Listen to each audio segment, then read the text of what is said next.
suis Joanie Brodeur de l'huilerie La Ronde des Champs. Je suis propriétaire de l'entreprise depuis 2019. On est en transformation alimentaire et en production biologique sur les terrains à ma mère. Elle est propriétaire depuis 2004. Elle fait de la grande culture bio. On cultive environ 100 hectares de grande culture, que ce soit maïs, soya, épeautre. Puis depuis 2019, on cultive le tournesol biologique. Je m'appelle Joanne Brodeur. Ça fait déjà plusieurs générations que ma famille est en agriculture. J'étais dans d'autres productions agricoles par les années passées. En 2004, je suis devenue gardien de la terre ici à Bromont. Je cultive avec mon conjoint parce que nos valeurs se sont assemblées. Pour nous, la santé nous a joué des tours et on a compris que la nourriture biologique, elle avait un apport positif pour notre santé. Ça m'a emmené à acheter cette terre-là à Bromont. C'était important pour moi de travailler avec la terre, d'être à son écoute. La culture du tournesol en champ, c'est quand même une culture assez marginale ici au Québec. On cultive majoritairement le tournesol pour l'huile parce qu'il y a différents types de tournesol. Il y a le tournesol floral, ceux qu'on achète chez le fleuriste. Il y a le tournesol à confiserie et il y a le tournesol à huile. Donc nous, au départ, on a commencé par le tournesol à huile. On le sème à peu près à la fin mai. Floraison qui ne dure que 2 semaines, début août. Puis on récolte à début octobre. On entrepose les grains dans des silos. On presse à chaque jour une petite quantité. C'est un 200 litres habituellement par jour. On presse de façon naturelle, pressée à froid. On n'enlève pas les cales, donc l'huile est très foncée à la sortie. Il y a un processus de décantation un peu comme le vin d'une période de 4 à 6 semaines, que les dépôts se ramassent au fond du baril. Puis par la suite, on fait juste embouteiller puis filtrer très légèrement parce que le but, c'est de garder le plus de nutriments possible dans notre huile. Depuis octobre 2024, on fait maintenant du tournesol décortiqué, biologique. On est les premiers au Québec, puis presque les premiers au Canada à en faire. Le tournesol décortiqué, sa particularité, c'est qu'on enlève les cales, puis on peut le vendre seulement l'amande à l'intérieur. C'est très prisé pour le boulangerie ou pour ajouter de la protéine dans nos salades. Puis le tournesol, sa particularité, c'est que c'est une des graines qui est le moins allergène au monde.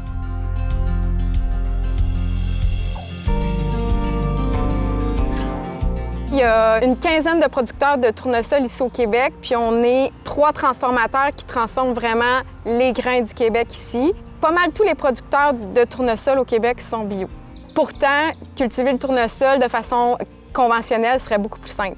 Nous, on le fait parce que c'est une question de valeur, là. On le fait parce que on croit au biologique, on croit à ce que ça apporte nutritivement au niveau de la santé des sols, au niveau de la santé de l'humain. Le tournesol, c'est une plante attractive et très sensible à son environnement. Donc, une saison où est-ce qu'il y a beaucoup de pluie, les champignons arrivent. Une saison très chaude, bien là, les insectes aussi. Fait que c'est sûr que cultiver biologique, ça l'emmène des défis, mais en même temps, on sait qu'au bout de la ligne, dans notre bouteille, c'est quelque chose qui est vraiment intéressant pour le consommateur. J'ai commencé à manger bio quand Joanie est née parce qu'après sa naissance, j'ai été déclarée une maladie chronique et j'ai cherché par plusieurs moyens une guérison naturelle. Ça a commencé là, mon élan et mon amour pour les voies naturelles que la terre nous offre. On a toujours été près de la nature, dans le premier noyau familial. On faisait beaucoup de pêche, on faisait beaucoup de chasse. J'ai eu un intérêt quand même très jeune à tout ce qui est plantes. Les fleurs en tant que telles, j'ai toujours aimé. Puis là, on va rentrer dans le cheesy de la chose, mais les premières fleurs que mon chum m'a achetées quand on a commencé à se fréquenter, c'était des tournesols. Ma mère m'appelait son petit rayon de soleil. Fait que, tu sais, l'emblématique du tournesol en soi me colle bien comme personnalité puis comme vision de la vie. Là, je pense que le tournesol, c'est une plante très résiliente qui se retourne vers le soleil. Je suis curieuse de nature, donc j'ai fait beaucoup de petits chemins de traverse avant d'arriver à l'agriculture. J'ai travaillé dans le milieu de la gestion de projets événementiels, tout ça. J'étais toujours entourée d'entrepreneurs. Beaucoup de gens me disaient, ben voyons Joanie, comment ça que t'es pas en affaires? T'sais, quand tu parles d'entrepreneuriat, surtout quand tu parles d'agriculture, il y a quelque chose qui se passe dans tes yeux. Je pense vraiment que le milieu agricole est revenu quand j'ai eu mes enfants, puis quand je me suis commencé à me poser la question ce que je voulais léguer comme valeur puis comme milieu de vie à mes enfants. Je me suis toujours dit que si il y avait une opportunité qui se représentait à moi en agriculture, qu'on allait la saisir, mais reste que là, maintenant, j'étais plus toute seule dans mon bateau. J'avais mon chum et les enfants, fait qu'il fallait que ça soit un projet familial, que tout le monde va vouloir participer. Puis il y a un ami de la famille qui vendait sa division huile. J'ai demandé à l'univers de me donner un signe si c'était ça qu'il fallait que je fasse dans la vie. Puis je marchais à Montréal, puis j'ai levé les yeux, j'ai vu épicerie tournesol. Fait que ça m'a comme confirmé que c'était la voie qu'il fallait qu'on prenne. Puis tout a déboulé. On est arrivé en 2019, puis on a commencé à cultiver le tournesol puis à le transformer ici à la ferme. L'agriculture, c'est pas nous qui la choisissons, c'est elle qui nous choisit. Dans mes rêves, je me voyais pas en agriculture. Et quand c'est elle qui nous choisit, bien, on sent qu'elle nous soutient.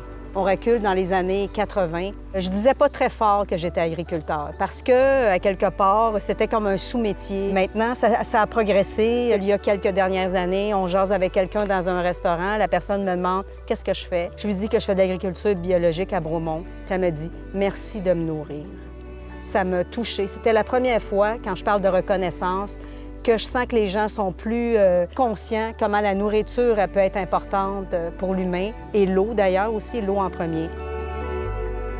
Ici à Bromont, on a plusieurs fermes qui produisent différentes cultures, autant biologiques que conventionnelles. Il y a la colline du Chêne qui est gérée par 3 filles. Eux, ils font mode panier bio, puis sinon, il y a un super kiosque à la ferme.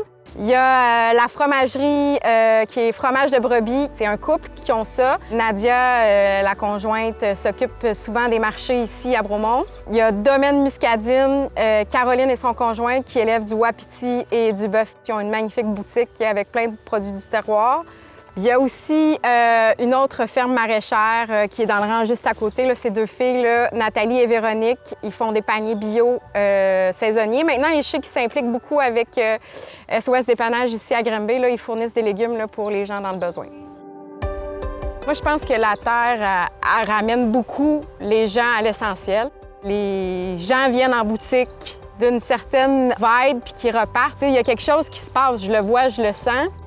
Je me rappelle d'une de mes nièces qui est entrepreneur. Comme elle était toujours derrière son bureau puis tout ça, elle est arrivée et elle a dit « On dirait qu'on est dans un autre monde ici. » C'est comme s'ils découvraient la force d'attraction de la terre, la force des éléments. En agriculture, dans la nature, on peut se connecter à une force plus grande que soi. Puis c'est ça que ça sert, l'agriculture, c'est ça que ça sert, la forêt. Puis c'est très important pour l'équilibre de l'humain.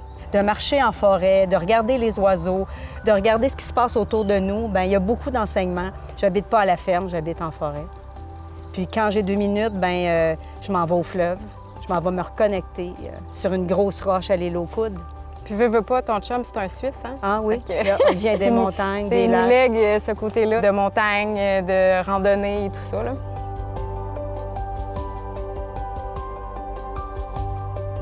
L'entrepreneuriat au féminin, depuis une dizaine d'années, est beaucoup plus présent. C'est un peu plus facile d'être en affaires en tant que femme. Il y a eu beaucoup de femmes pionnières qui ont ouvert des portes pour que nous, on puisse maintenant y travailler.